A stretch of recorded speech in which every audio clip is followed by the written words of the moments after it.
I think there's some valuable lessons there, Ali. But what I would like to chat about is, you know, you started playing at a young age, and obviously you shared your intrinsic motivation with us, and that was clear. But you know, it's not that easy just to make that switch at that age, changing sports. Obviously, you clearly had a natural talent for making our lives hell as All Black, but that's another story. But it wasn't by chance. Let's be honest. You know, to in a short span of 3 years to then become an All Black. I mean, maybe yes, you need some talent. Maybe you need a bit of luck, but there might have been something else that played a role. Yeah, I definitely think you need a little bit of luck. I mean,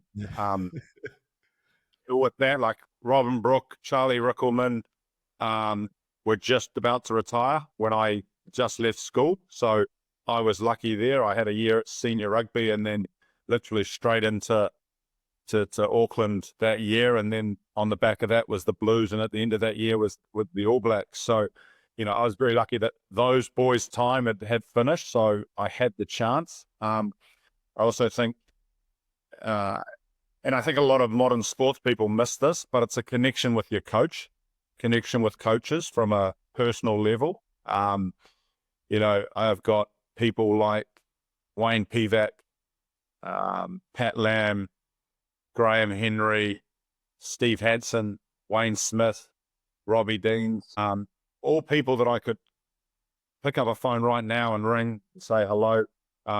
All people that trusted me, gave me a chance. And it was purely probably because I was who I was. You know, I didn't shy away from putting a coach there and me here. I was, look, at the end of the day, we're all human. I understand what your catchment points are and I understand what mine are. I just want to play the game. But I know that you select me. So how does that game work? So I do think a lot of professional sportsmen probably don't value the true relationship that you do have with your coaches. And some you can cold hard just don't get on with, but you've still got to have a working relationship. And as I got older, I got better at that.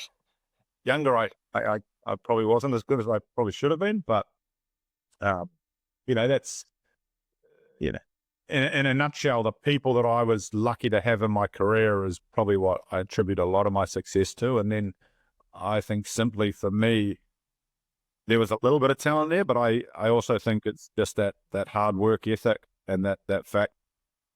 Just keep pushing, knowing that, you know, stupid little mentality things like, okay, I'll go training on Christmas Day. Why?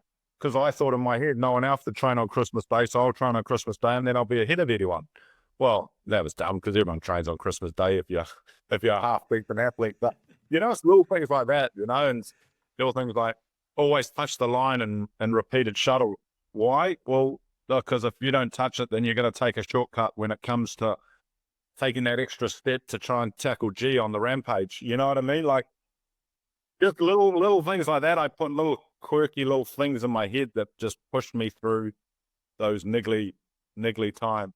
You learn and you just keep evolving as you get older. I mean, the lessons that watch you and I play against each other the first time.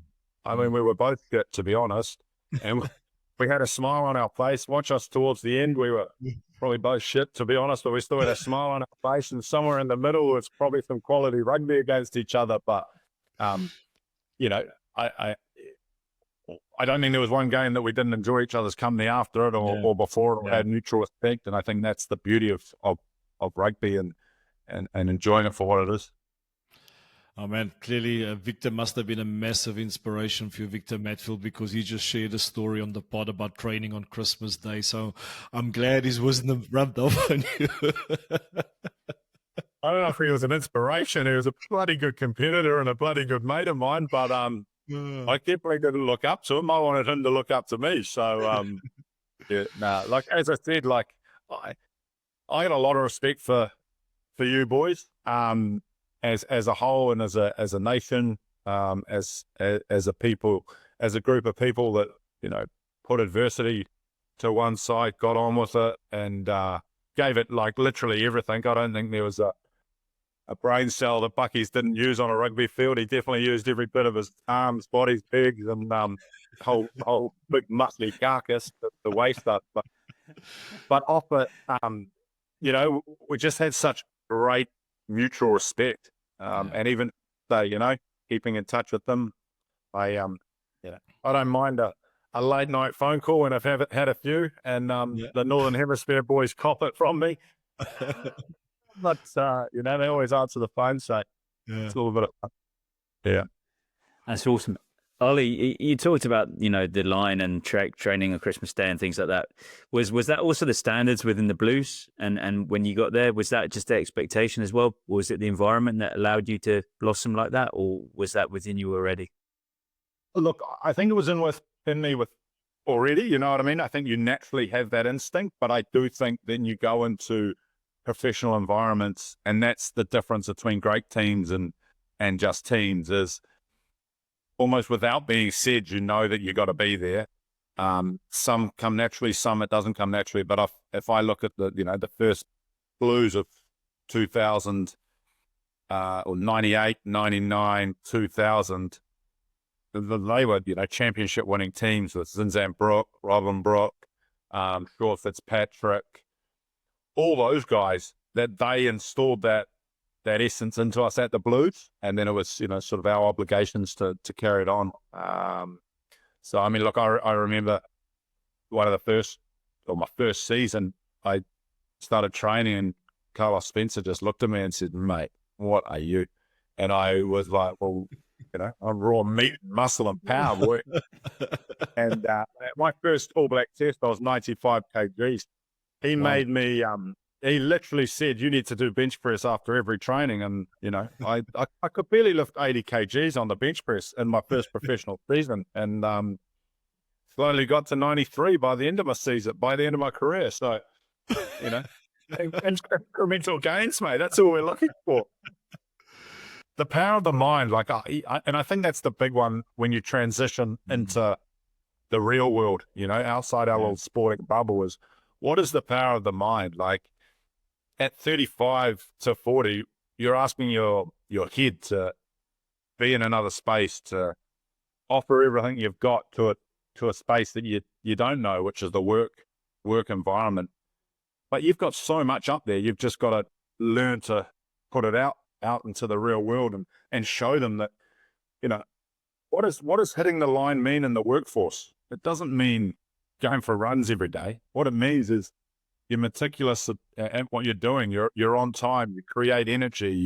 You don't take no. If you're a salesperson, if you're a builder, you're pushing your guys to get to a certain timeline. You're encouraging people to celebrate success. You're encouraging people to walk towards the failures and say, well, we failed. Like, let's be honest about it. We failed. We didn't get what we wanted to get to, but does that make us bad, or does that stop this whole business? No, let's keep going. And I think that's the real value of that transition between sport and the workforce. I mean, I was very lucky. Right at the end of my career, I was in London at a pub.